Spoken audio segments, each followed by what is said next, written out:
Alhamdulillahirabbil alamin wa bihi nasta'in ala umuri dunya waddin.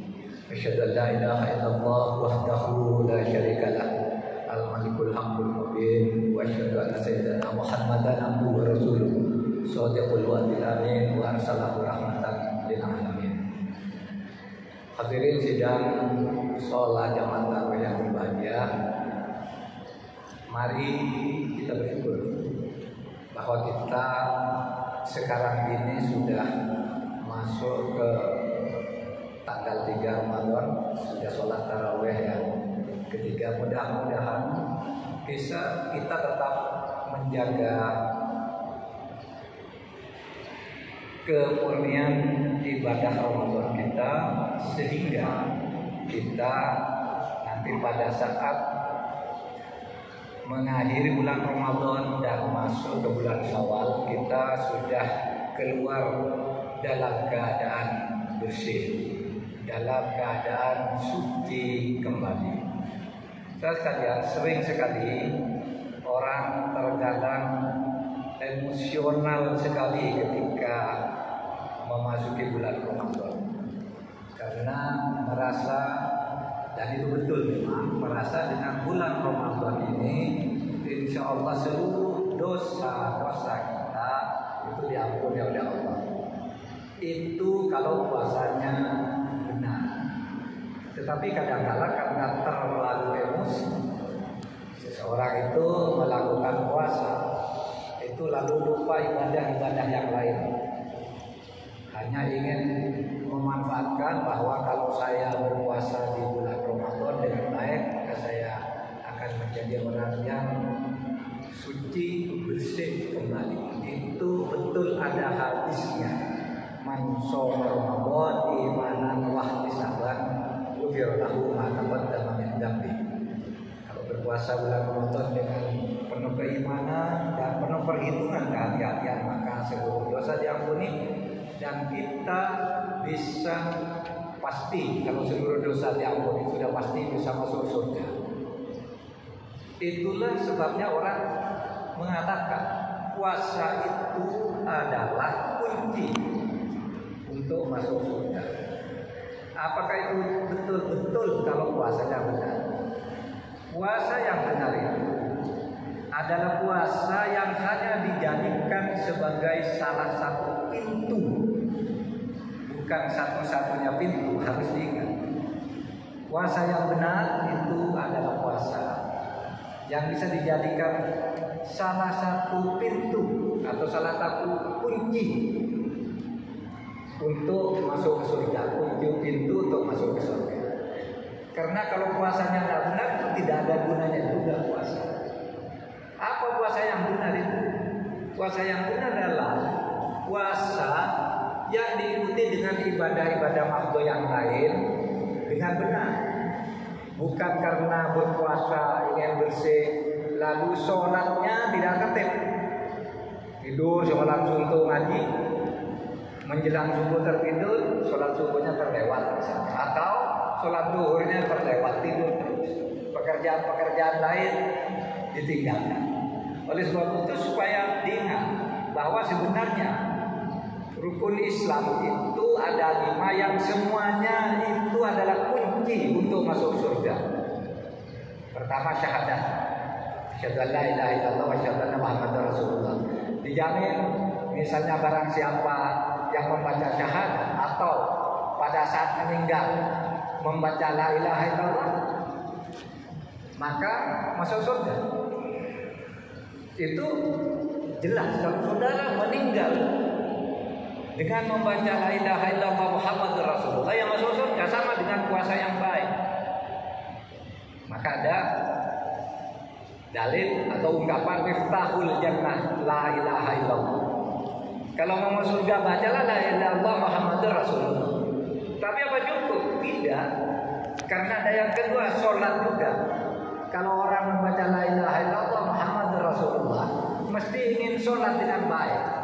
Maka kalau orang membaca la ilaha illallah Muhammadur Rasulullah, itu kalau tidak diikuti dengan sholat dengan baik, itu kira-kira pada saat meninggal tidak akan membaca itu.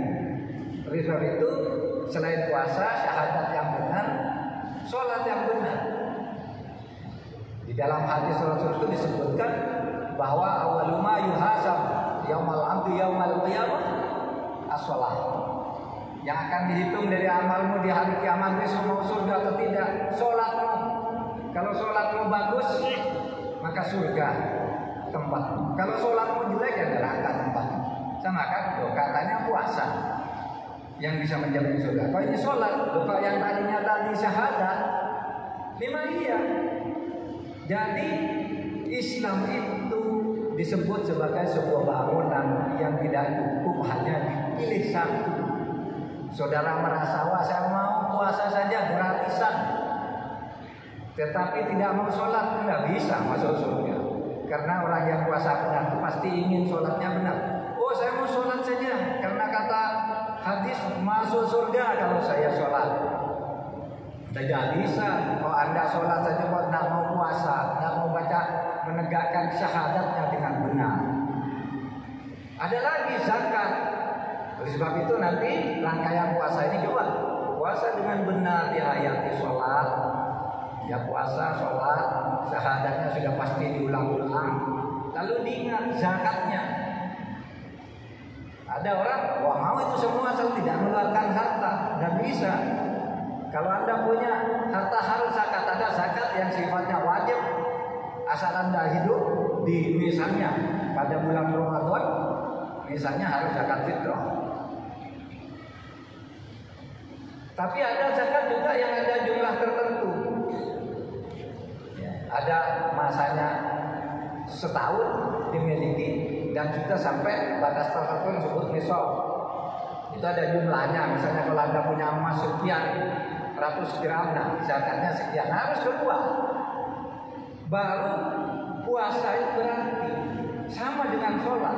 Apakah dengan sholat lalu anda masuk surga karena ada hadis itu? Tidak, sholat itu yang membawa dampak kepada kehidupan sosial. Maka dulu ketika Umar bin Khattab itu dilantik menjadi khalifah, menjadi Amirul Mukminin, apa yang dikatakan pertama sama dia? Kata beliau itu, ayyuhal gula, inna min ahammi umurikum indi as-shalah.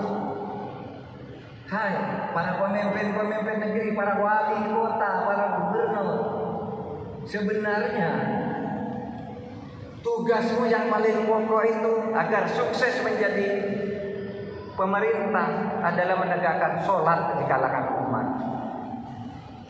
Karena kalau sholat itu ditegakkan, polisi tidak terlalu banyak.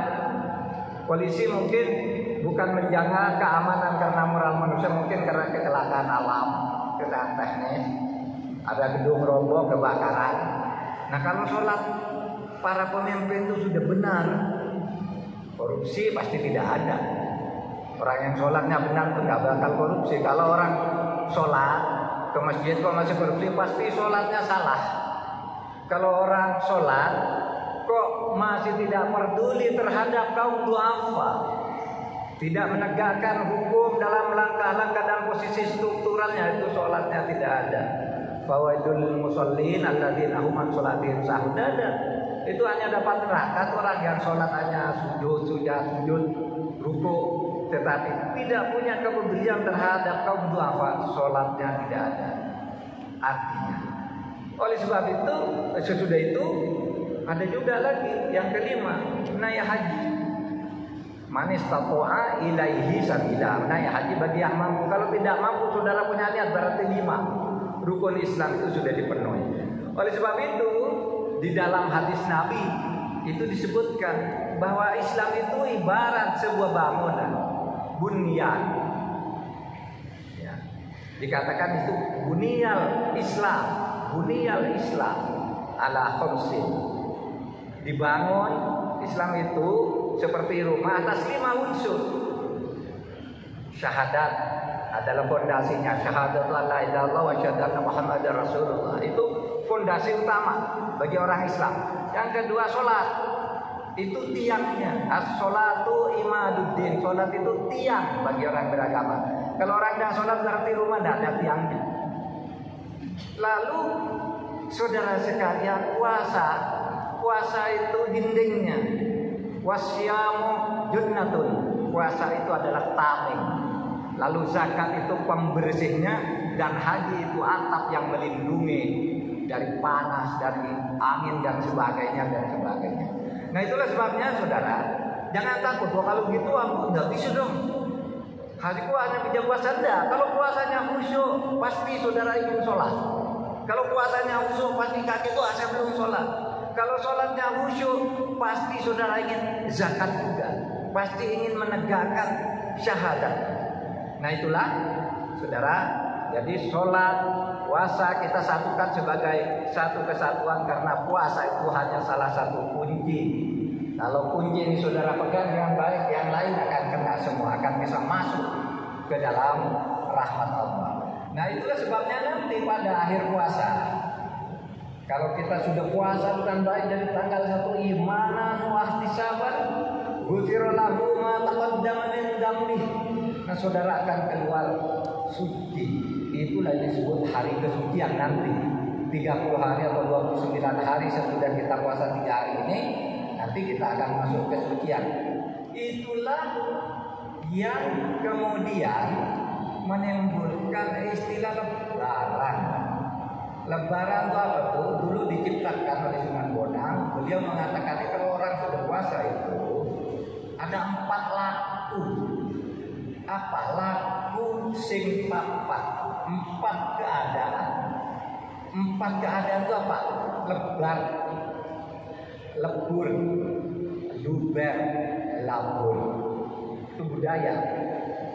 Apa laku sing papat tuh? Kamu akan lebar selesai puasanya, lebur habis dosanya, luber penuh pahalanya, labur bersih awalnya. Nah itulah yang disebut Idul Fitri. Oleh sebab itu Idul Fitri nanti itu bukan berarti saudara bisa beli baju bagus, mobil bagus, atau selfie dimasukkan Instagram. Bukan. Idul Fitri itu adalah orang, kata Imam Syafi'i, laisal idu liman labisal jadi tulakinnal id liman ta'atuhu kasih. Hari raya itu di mana orang merasa lebih lebar, lebur, luber itu adalah orang, bukan untuk orang yang hanya mampu memberi mobil Robicon dan baju-baju baru, tetapi orang yang bersih itu adalah orang yang sesudah berpuasa ketaatannya kepada Allah bertambah. Nah, itulah sebabnya saudara, pada saat itu dikatakan itulah usia papat tadi makan kupat. Kupat itu apa? Ketupat. Ketupat itu adalah nasi yang dibungkus dengan daun kelapa yang muda, namanya janur. Janur itu apa? Kata Sunan Bonang. Janur itu adalah jatining nur, hati yang bersih. Nah, saudara sekalian, itulah bahan renungan yang dapat saya sampaikan pada malam ketiga Ramadan ini. Mari kita jaga puasa kita dengan sungguh-sungguh menjaganya agar kita besok betul-betul bisa mengatakan saya sekarang Idul Fitri. Besok sesudah 29 atau 30 hari kita berpuasa. Kalau tidak ya tetap aja berpuasa, tapi ya nanti tentu banyak manfaatnya. Tetapi yang penting saya katakan, kerjakan semuanya dengan enak. Kerjakan semuanya dengan enak dan dengan penuh semangat dan dengan penuh empati terhadap kehidupan masyarakat. Demikian dari saya. Wabillahi taufiq wal hidayah. Assalamualaikum warahmatullahi wabarakatuh.